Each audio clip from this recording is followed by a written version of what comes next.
This conference to will now be maximize recorded. social distancing. So the other thing that I think is going to change with the open plan is that I think what's going to adjust is certainly all of the components we've talked about, kind of how we sit, how we occupy a space, many of the things around density. What I also think is going to adjust quite a bit is how we use the open plan. And we've been thinking about this kind of in a number of ways. I think we're talking more about thinking about the workplace as a shift worker. We understand that there are other impacts to the open plan that are going to be driven by public transportation. How are we even going to get into cities to work in an office? Will we think about kind of all of these events, COVID-19, in a seasonal basis? We already saw, I think many of us in the news this week, that this was likely return in the fall. So I think I don't think the workplace is going to change. I think it's going to pivot. And I think what we're thinking about is a series of, let's say, prototypes or kit of parts that are still going to require all the kit of parts we've used in the past, with additional components that are going to adjust the way that we work. And so I think instead of thinking about, private office or open plan, we've started to think about, is there a new prototype that's called, an offical, which actually takes all of the components we might think in an open workstation and actually creates a more private experience that, of course, honors social distancing. I think those kit of parts or those settings are going to pretty much impact everything that we see in the office, from private office to open plan, and it's going to require us to pivot. But I think on top of that, I liked what another panelist said about the notion that it isn't, it isn't one solution. It's going to be a series of solutions, all the way from the settings to the product, the behaviors that are frankly going to change what open plan is. And what I would add on top of that is that it's going to be open plan plus the virtual world that we're living in. So I think we're going to have, this notion of physical and virtual marrying together. And frankly, I think what we're going to see is that open plan is going to need to support that, because we all know that open plan right now does not support that virtual world. And so I think we're going to see some pretty seismic shifts in what open plan looks like. That's super. Robert, any thoughts from you? Oh, Andrew, I'm sorry. Yeah, I do have some thoughts there. I think, it's almost two-phased. I think, like Todd said, a lot of the planning for new space and the furniture will be drastically different. It's going to affect lighting and acoustics, because you will have a large number of people that are on video conference calls in the office who are talking to people who are working from home, or who would otherwise be there for an in-person meeting, but are taking the call or the video conference from their office. I see in more preliminary phase sort of a retrofit of offices in some of these open plan environments. I've heard a lot of clients talk about doing an A and B designation for workers, where the A workers come in on Mondays and Wednesdays, the Bs are Tuesdays and Thursdays, and the Friday is work from home. But we're also seeing clients using the spaces differently and also modifying existing furniture with basically sneeze guards, where everybody shifted to low height workstations and benching arrangements in the last 5-6 years. You're seeing people go back to more of a divided look, and there's a whole bunch of retrofitted type products that are being developed, that might be made out of acrylic or something like that bolt onto existing workstations. So you do have that privacy as far as, air and droplets coming in your house or whatever, but no one's going back. Still allow for that visibility. Everybody's just talking. So I appreciate everybody for your patience. I think all of these virtual meetings are really overloading the system, and we're having a couple of technical difficulties, but we're plowing through. Once again, please try to mute your device if you are listening in and not participating. So if we could go to the next slide, Patrick.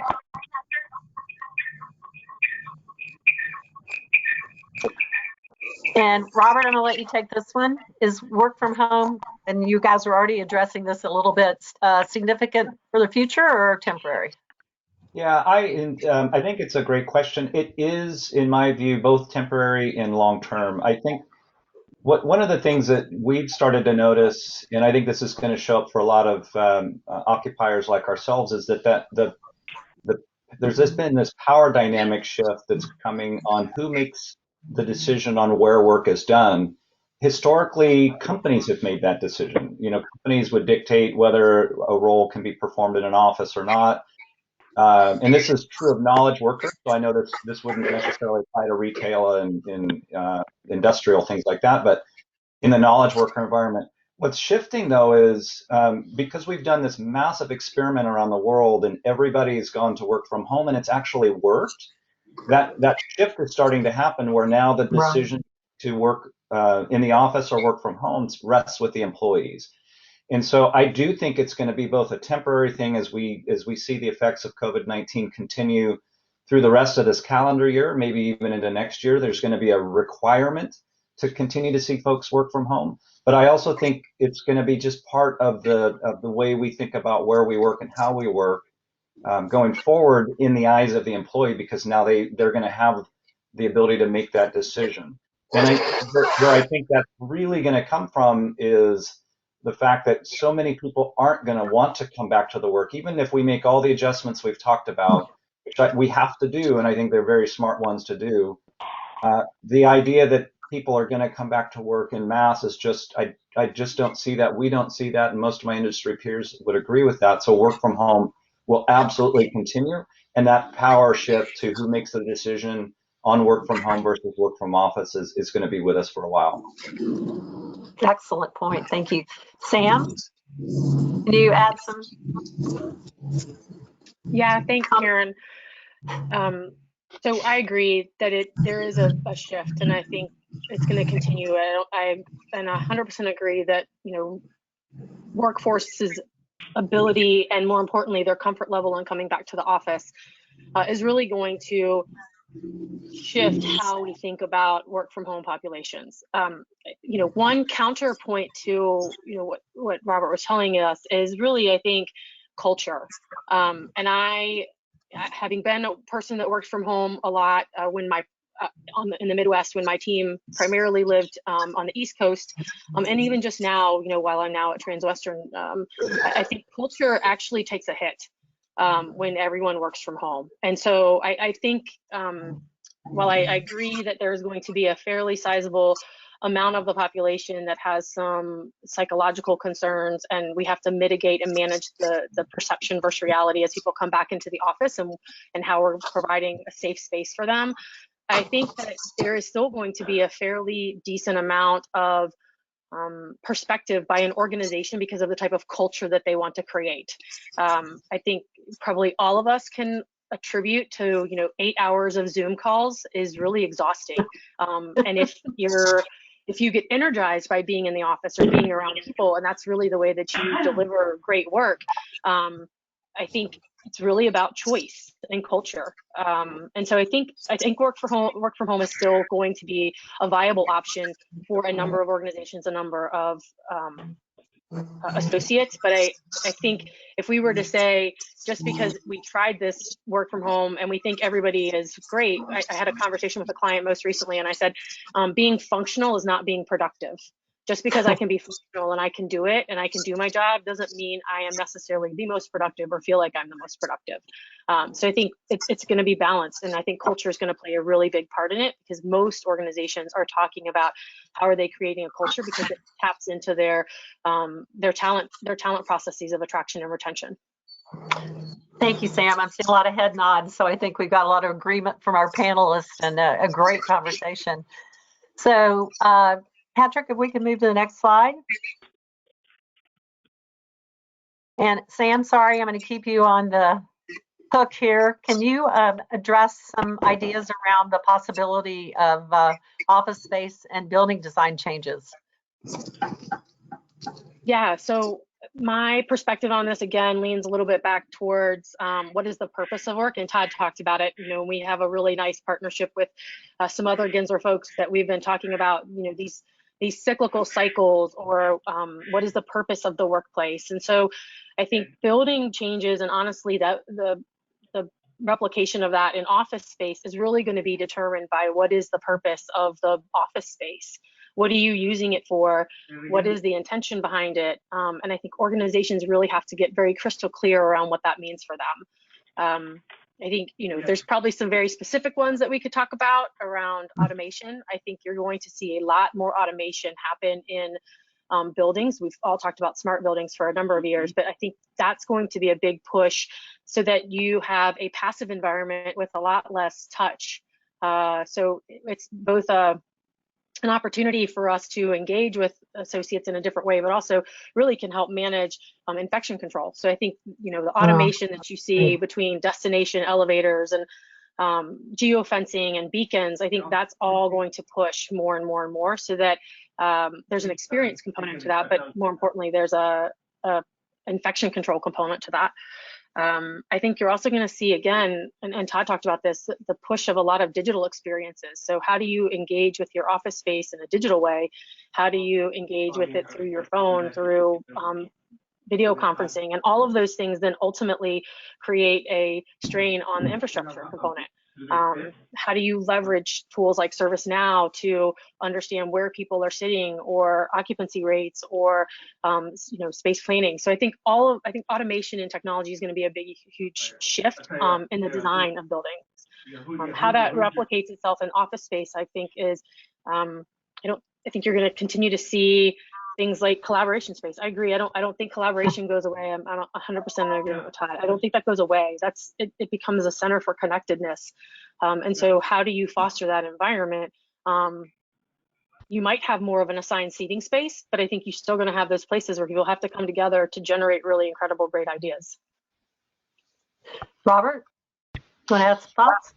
Yeah, and I agree with everything Sam just said. I think I think the way we're thinking about this is that the purpose of office may change, especially if the work from home or work remote or work flexibly model does show up in big numbers. It's the purpose of office changes a bit, and it may not be necessarily just for heads down work. It may absolutely be towards what Sam just said, which is, I use my office to collaborate, to innovate, et cetera, but maybe the individual work is done elsewhere.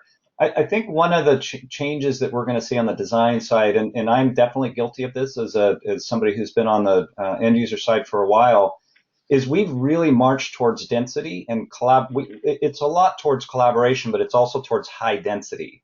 And that's obviously not going to work in a social distancing environment. So I think we're going to all have to reverse our thinking on densities in the workplace, quite honestly. And I think that's going to change the design piece a ton. And if you look at, a lot of us have done work, have things like WeWork as part of our portfolio, for example. Those are just inherently very dense spaces, and they're designed that way, and they're designed to be, dense and collaborative at the same time. And many of our knowledge worker workspaces are in the same boat. I think that's going to have to change just simply because of the social distancing component, and that's a big change. Many of us don't exactly know how to undensify our spaces in a very programmatic way right now. To do it, we are just going to go in and start, taking things out or blocking things off. But over time, we're going to have to really think about how do we programmatically de-densify from a design perspective. Todd, I'd love to hear your perspective. Yeah, so I think actually a decent number of thoughts on this, and I agree. I think first of all, what's going to be possible in buildings. I think we're going to move from decisions made by facilities design and real estate to decisions made by a much broader team consisting of facilities, environmental health and safety, HR, corporate governance, design, and real estate. And I really see kind of these shifts happening in 6 different lenses. I think they're going to happen through security and access, adaptability and flexibility. And what I would add around adaptability and flexibility is we created some tools, one called Rerun, that actually is an algorithmic tool that actually looks over portfolios and actually starts to deal with, the notion of social distancing. Beyond adaptability and flexibility, I think space standards are going to change. I absolutely agree with the last comment. I think wellness and amenities are going to grow, and they're going to be a huge component of our space. I think sustainability and systems, we've talked about this, negative pressure spaces. I think outdoor spaces are going to take on new meaning in places like Northern and Southern California. And then finally, location. I think if you're urban or suburban, this is going to take on real meaning, because how you get to work, how you experience it, whether it's a campus or a high-rise building, or if actually you're in a smaller space, all of those lenses are going to impact how we think about office space and frankly building design. And I think under those 6 lenses, we're going to see a lot of innovation. I like to think about this time as something I said to someone the other day. There have been a lot of events in the world that have actually created a tremendous amount of innovation. The Chicago Fire in 1871 created all kinds of innovation, and I tend to like to look at this on the positive side, that hopefully this will create a seismic shift in our world that will create a lot of great innovation. Todd, that's awesome. Thank you. Sorry to keep bothering everybody, but I do hear a little background noise. So if you don't mind muting your phone if you're not speaking, that'd be terrific. All right, we're going to move on to our next question. Reach in there to put things in. And I'm going to ask Paul to actually kick this one off. Paul, what role do you feel that manufacturers need to play in helping us achieve safer working environments? Oh, you're on mute. Thank you. Okay, great. Thank you. Yeah, great. I think that's a great question, and I think that's an important role. Listening to many of the things that you've been talking to, all really great points. I think from the manufacturing standpoint is the first phase, and that is the day of going back to work and really being able to support companies, making sure that their employees feel safe going into the building, and that's day one. And for us, what we've been working on, and many other manufacturers, is really coming up with quick solutions, things that you can plug and play and create an environment, because it's really about getting people to feel comfortable in their space, so that when the companies want to have their employees come back to work, they can do so and give them an environment that they can feel safe in. So we're really working on products that are quick and easy, cost effective, and allow people to feel really comfortable in those first weeks of coming back to work. And that's kind of our starting point in our first role. So do you think that any of the materials that are currently being used are going to change, or will it require or bring on the need for different types of materials to be available in the workplace? Yeah, I think they will. I think everybody's talking about different products that can be used, and everybody is certainly addressing that. But I also feel that those products are also going to change. In healthcare, it's always been a big demand, but in our everyday office space, that's not something that we've used as much. So I think now that the demand will change, the product will change, it'll become easier to use. It may change entirely and be completely different to that. It's more applicable, and it doesn't have to be something that's manufactured directly into the material or fabrics or laminates, and it could be a surface products. So we're staying on the cutting edge of that. We're doing a lot of research, and I think as that demand, I think companies that manufacture these products are going to make a lot of changes. Great. Sam, from your perspective, how can manufacturers help? So furniture is an interesting component. I came from the end user side. I was a consumer of a lot of those services. Now I'm on the services side. And it's really an interesting place, because I feel like the furniture manufacturers have a really unique role, particularly in what I will call the short and the medium term. And I akin that a little bit to looking at what are people doing in the workplace? How are they making the changes? What investments are they making or thinking about having to make to support social distancing and collaboration? And I actually think that the furniture manufacturers have a really unique opportunity to kind of be on the forefront of a lot of these things. there is going to be a shift in how people do work. There's going to be a shift in how we think about the workplace. There's going to be a shift in who comes into the office. And then there's going to be a whole shift around operations, right? All those parts and pieces go into a workplace. And, you know, I was just having a conversation with a client the other day who had taken down a fair amount of space, and they said, well, probably, you know, 20% of their space was dedicated to conferencing and events. And they said, well, obviously we're not going to be able to do that anymore. So how do we repurpose that? Or, you know, do we not take as much space as we were having this conversation? And I really think, you know, furniture is going to be important in how we devise space. We used to devise space a lot of times with very, you know, permanent structures or walls or, you know, enclosures. And I think as furniture manufacturers think about how to support this sort of transition to less density, but still need a collaborative, flexible workspace that supports the function of health and safety. You know, obviously the fit and finish of material is one thing, but sort of how flexible is it? You know, there was a huge push to that over the last couple of years, particularly for end users, so that you could effectively switch your workplace on a dime to support the changing natures of how your business operations work. And I think this is a place now where furniture manufacturers can really shine in that, right? If you think about people taking down space, how can you devise space within it so that you maybe aren't using as much, which will help manage, you know, your potentially your HVAC and how much air circulation you're having, which obviously can impact infection control. So I think it's a different lens, and I think a lot of furniture manufacturers are thinking about it anyways. But it's leaning into that space of how can we help you devise your space, reorient your space quickly, and in a sanitary fashion is going to be really important. Excellent. Paul, I think you want to add a comment. Yeah, that's a great point, and I agree. One of the two things that you said, one just now and earlier, you talked about defining the workspace. What's the purpose of the workspace? And I think you're right. There is a time for the manufacturers how we change our products and how they're used, and that is one of the key things. Is how do you get all your products to work together? I mean, we're so used to walking into a project and they talk about using a height adjustable solution, or they use a desking solution, or they may use one department over here. It's a little different, but I think products now need to really work together, whether you're going from 2 stations to the 3rd and all of a sudden it's a different type of usage there.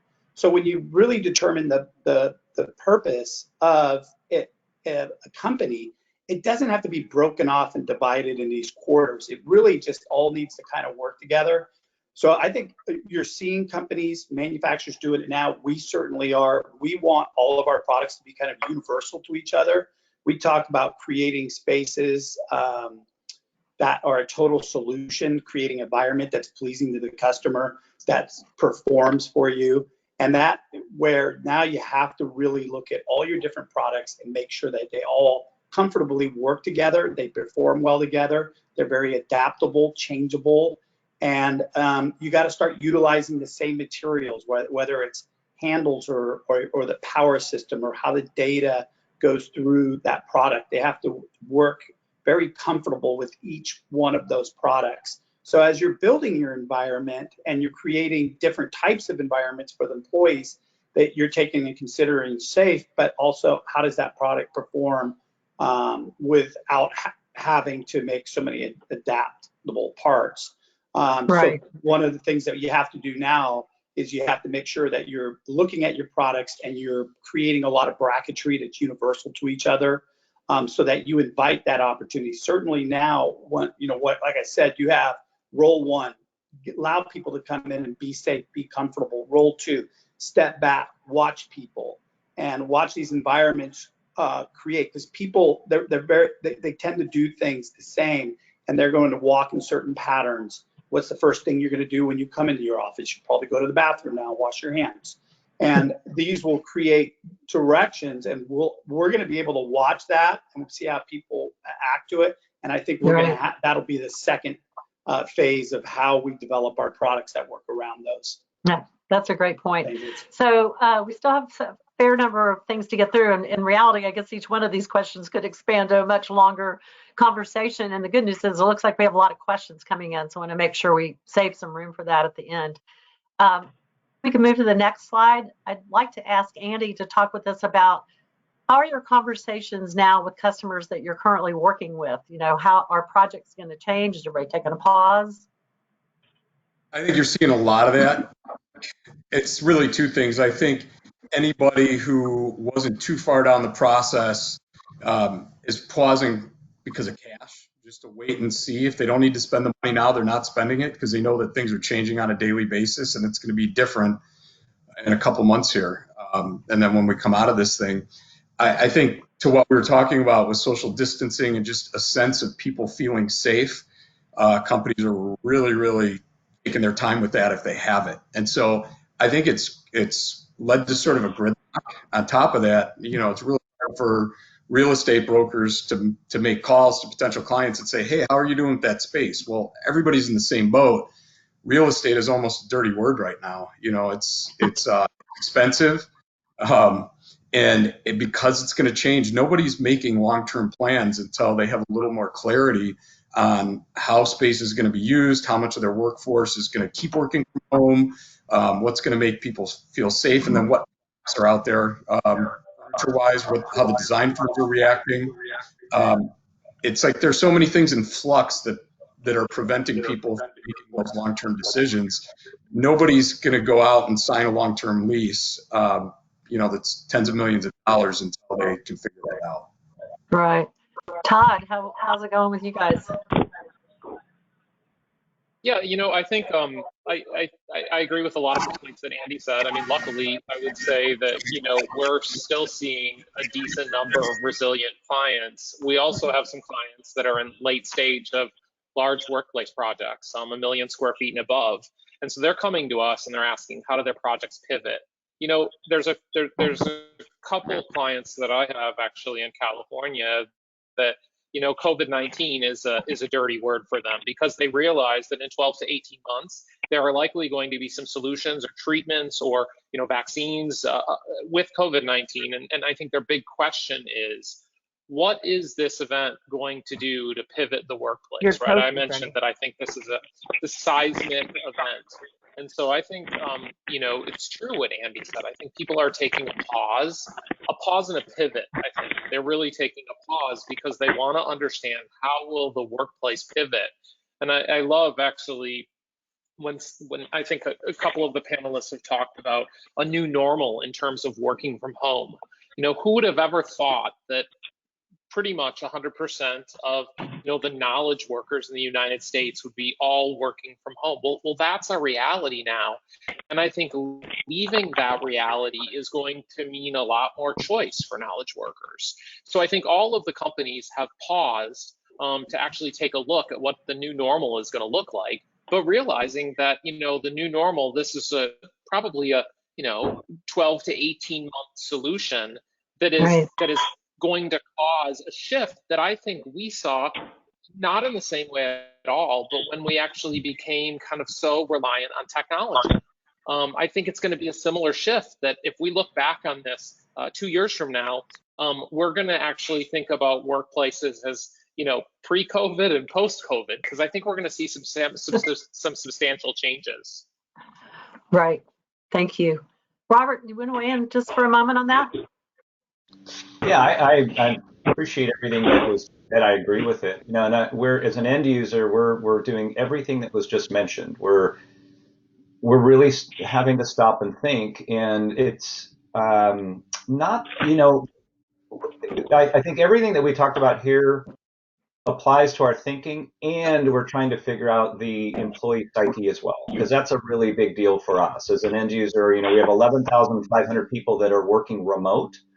So all of our projects are paused until we understand the readiness and the position of those people, quite honestly, because it doesn't make a ton of sense to continue to deliver highly dense workplaces that they looked like pre-COVID, knowing that, or at least assuming or anecdotally thinking that the way the workforce is going to work is different. So that's how we're looking at it from the occupier end user perspective. Thank you. So we're going to move on to a question that I'd like each of you to address. And it has to do with exactly what Robert and Todd just teed up for us. What do you think the office is going to look like in a year? And what kind of permanent changes will we have as a result of COVID? Patrick, can you change the slide? Thank you. Oh, Yeah. one more back. Yep. Okay, yep. Sorry, I got our question switched up. So what changes do you think have staying power, be around as a result of this? Let's start with Samantha. Sam? Yes. So I think we've all talked, as we've kind of gone through the slides, and we've talked about sort of what we're seeing and what we're experiencing, both on, the service provider side as well as the end user side and the manufacturer side. I think there will be certain things that stay, but I think I will be very candid and say I think it's too early to say what those are. We have, again, as a species, we're very social, and we have short-term memories. And I've said that to a number of my clients. Right. And if you look at sort of other shifts that have happened in the workplace and around workforce, when we've had, unfortunately, 9/11 or the dot-com bust or any of those things that have caused or even big economic downturns that have caused a pretty substantial shift in how we think about work and do work. And then if you go back and look at it a couple years later, there are incremental shifts, but I think the perspective of that there's going to be this big magnificent change, I don't actually think is going to happen. I think Todd spoke to it the best, which is it's going to be a pivot, right? We're tracking down one line and we're going to pivot to the right or we're going to pivot to the left. I think things particularly around prop tech that we're already discussing but have taken a bit of a backseat in the past couple months because of COVID are going to continue to push forward, right? Automation, digital experiences, leveraging technology better, looking for ways that you can, effectively hack a lot of the older philosophies, processes, things that were part of real estate, I think are going to keep happening. Those aren't going to change. They're just paused. Right. So I don't know. I won't say that there's any specific magic thing I can say that's not going to shift. I think employee sentiment, if I have to pick something, I don't think it's a physical thing. I actually think employee sentiment is what is going to shift the most, and people's perspective and perception around coming to the office, what the purpose of the work is, and managing their own health and safety. Domestically, we aren't super great about that. We all talk about burnout and how many hours a week we spend a day working. I think it's going to be the associates and the workforce and the personal shift that is going to have the most staying power, as opposed to any physical change that we might be doing right now. Great. Todd, would you like to add on? Yeah, I think that's actually a great comment. I think, as I said, I think it's going to be a pivot, and I think what we're going to see the new normal is going to be maybe some ideas around behaviors, functional team mobility.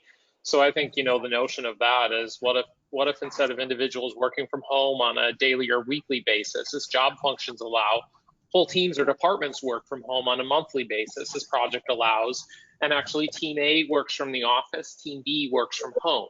Now, you could take that as big or as small as you want. And I love actually one of the comments previously, because I think it's absolutely true. What's going to shift is that I think the office is going to be a brand and culture hub.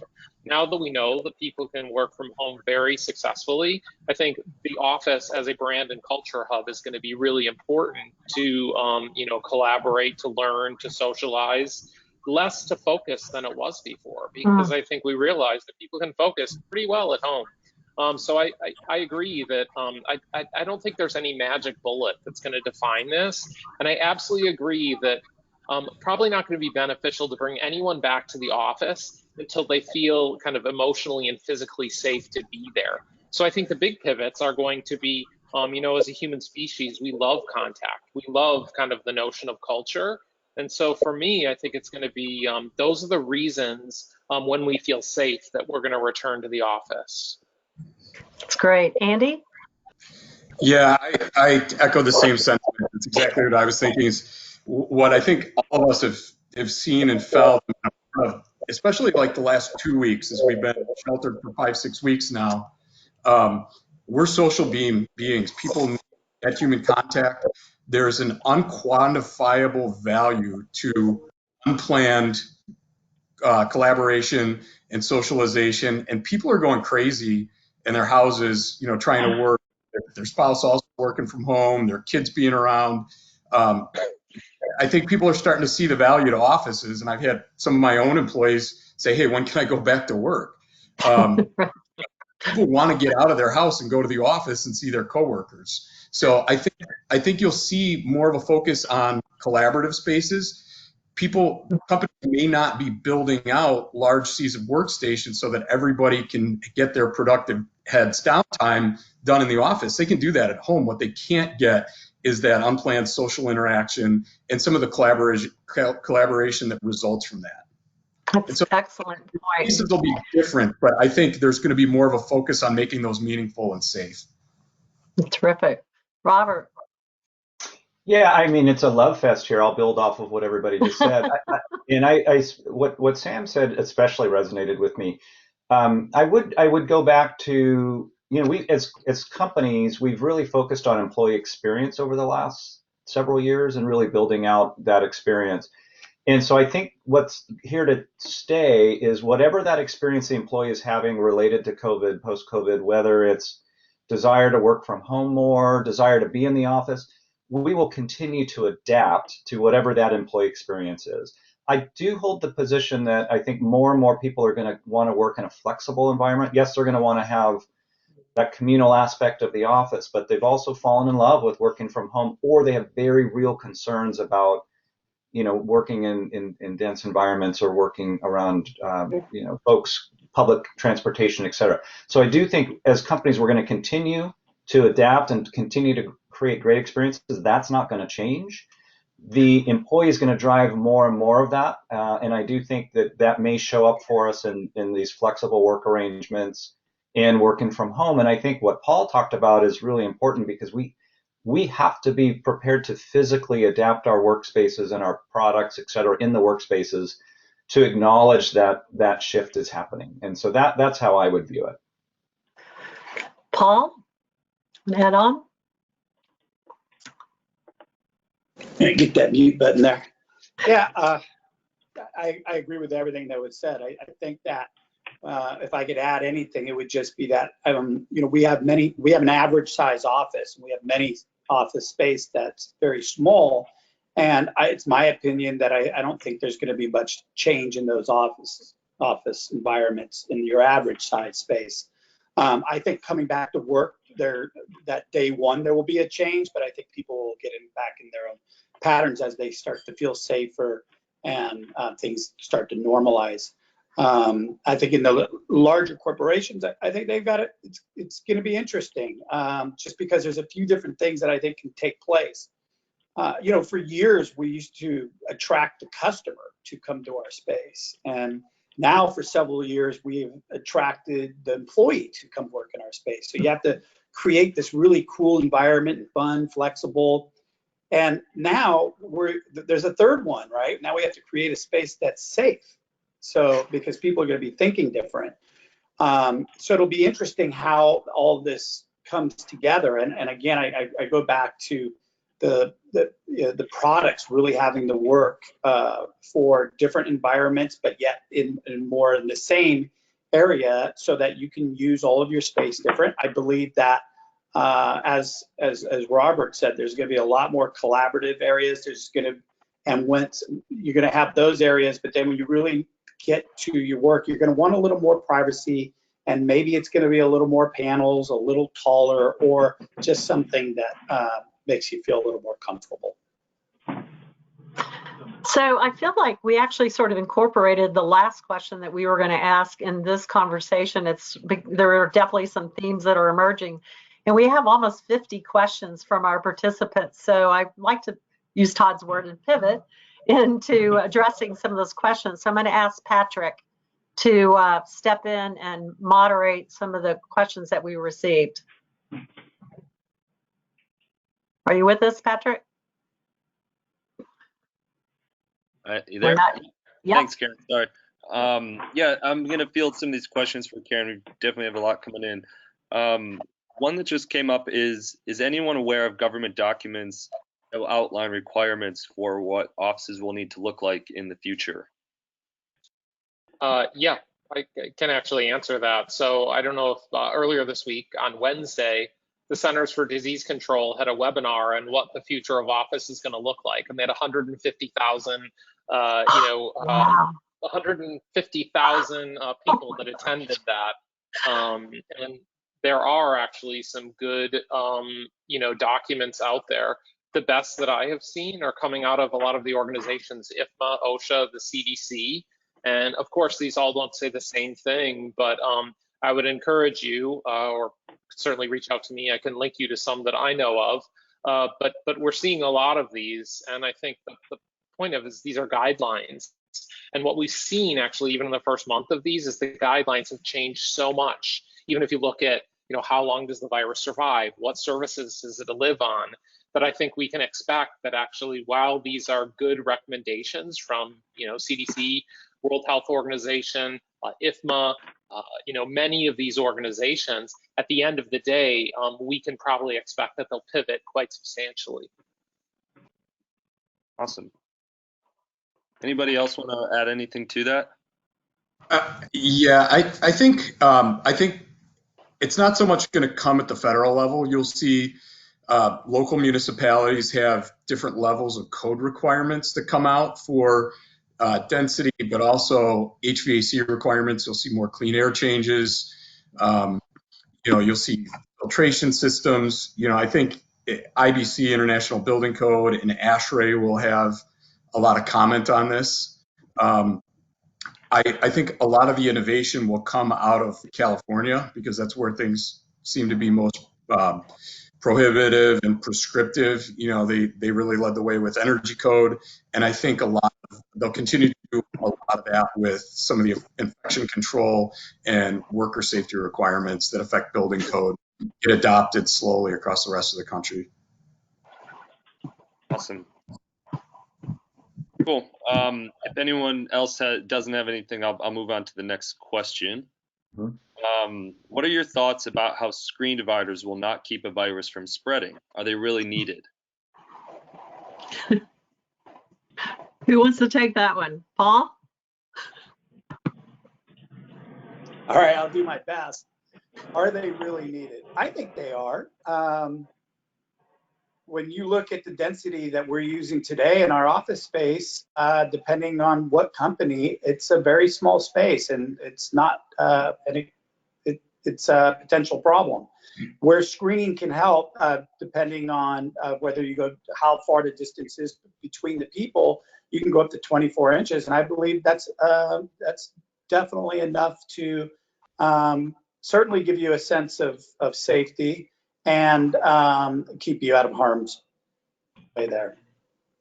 So I think, yes, it plays a great role. Anybody else want to add anything?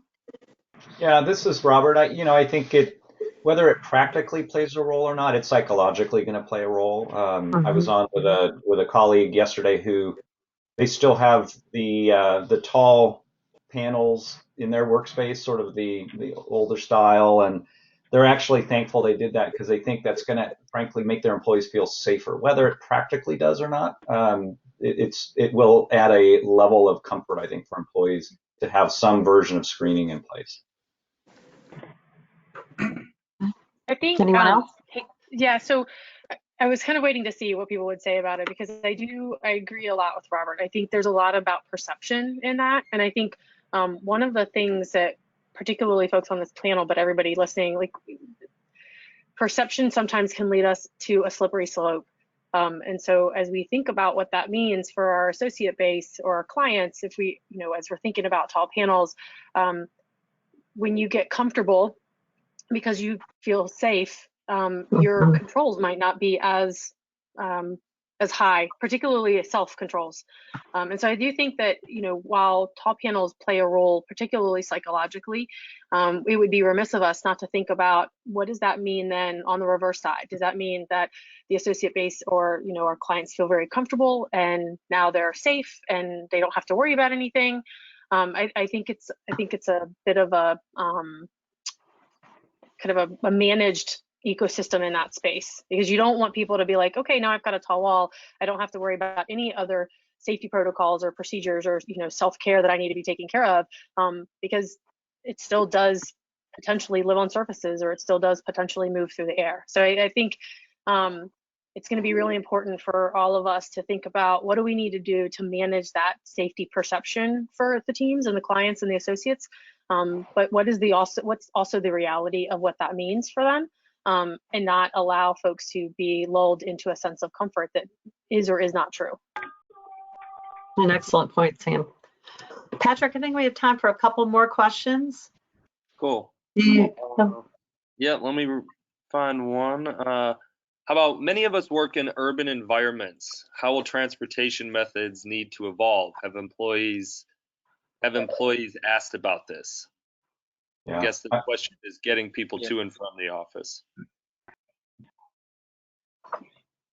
I'm happy to take that from an end user perspective, Karen. Sure. Absolutely, employees are asking about it, and it's one of the reasons why we started to think that this power dynamic shift around choice is there. Simply because if you look at some of the high density markets that were in London, the Tube, or San Francisco with BART or Muni, employees are telling us they will not travel that way, and so it's their thinking is changing on it. What we haven't obviously seen is how that will shake out. But if you look at a city like San Francisco, it's impossible for everybody to drive. And if people are then uncomfortable with public transportation, that leaves them a couple of alternatives. One would be, Uber, et cetera, which may or not make people super comfortable, or continue to work remote, work flexibly. So I think that it's too early to tell how that's going to change, but I can assure you employees are concerned and asking about it, at least from within the environment that I work. Yeah, I would also add, I think this is going to define the future of cities, right? How do we actually move into cities? And perhaps it is a short-term problem. What does the next 12 to 18 months look like? But I know a lot of cities, specifically New York City, read a plan earlier this week about rethinking kind of shift work, and how do you actually shift work using kind of work from home along with actually people working to reduce the densities on public transportation up to 75 to 80%. So I think we're going to see some pretty non-typical solutions that we're not going to know about as kind of knowledge workers. They're not going to be things that we're used to kind of hearing things like shift work, but I think they're going to be real when we think about the density in our cities. And one thing I'd like to say, I think that we haven't mentioned is that Asia is actually 2 or 3 months ahead of us in this, and so some of the best things we're seeing are actually out of our offices in Shanghai or Beijing. And so I'd point out that we can learn a lot from those places that have gone through really the brunt of this and are now really starting to return to work. Excellent point. Anyone else?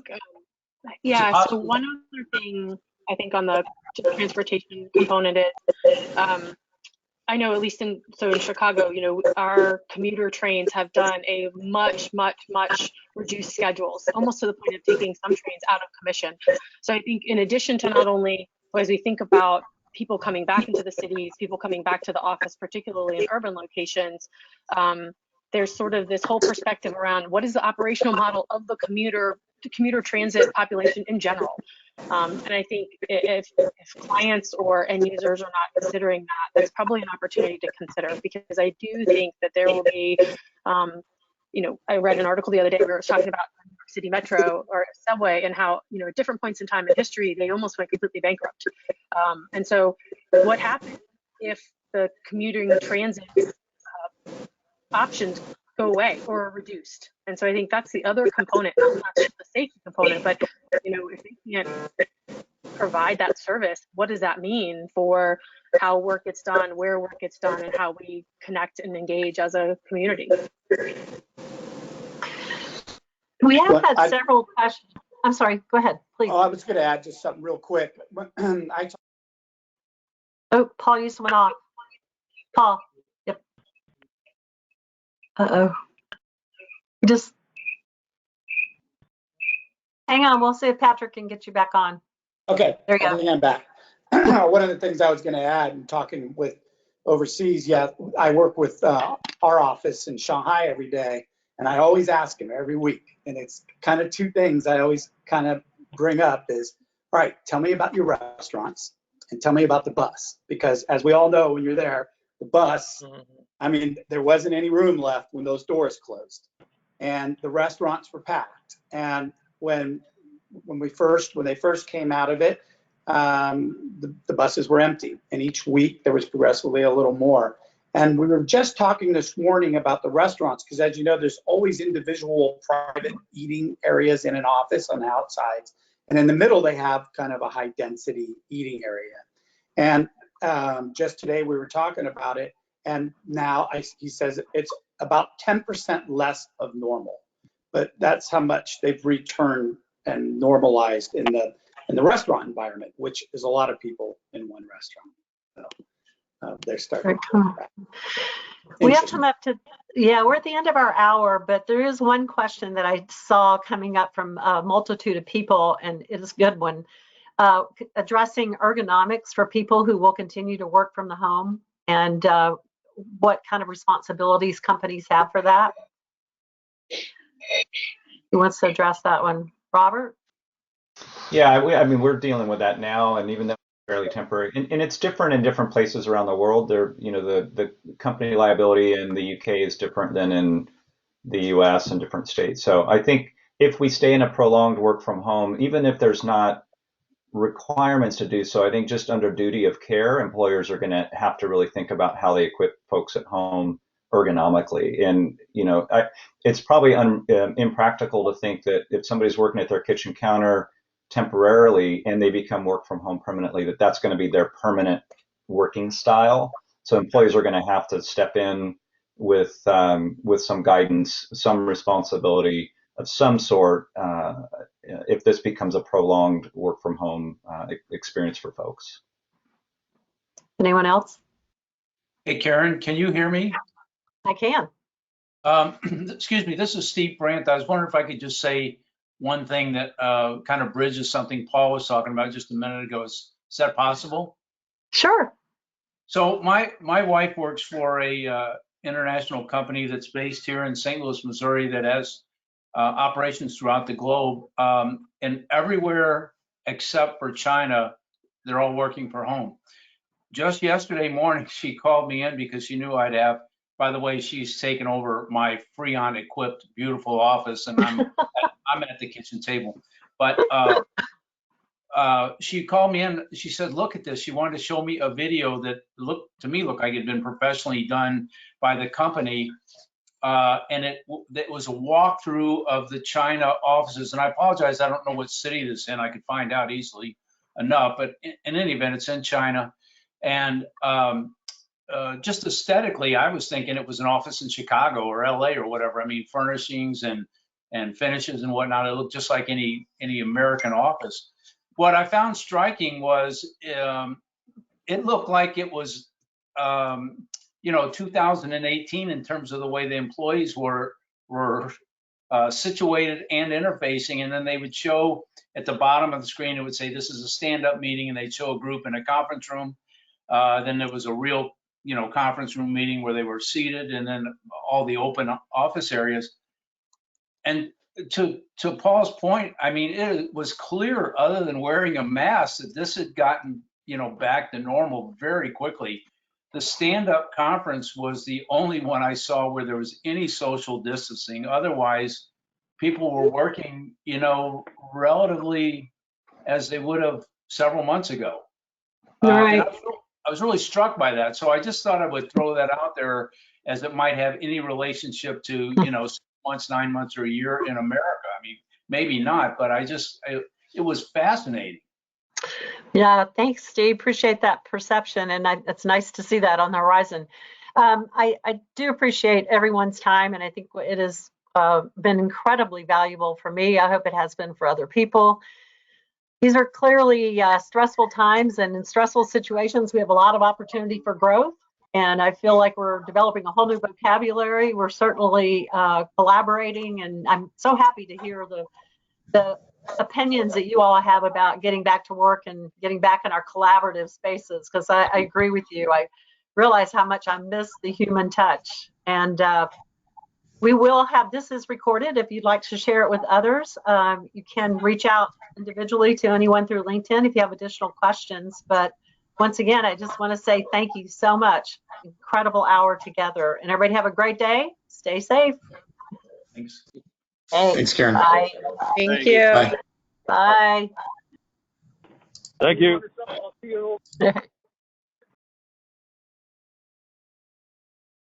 was stupid. Yeah. Not one interesting thing was said. That's too bad.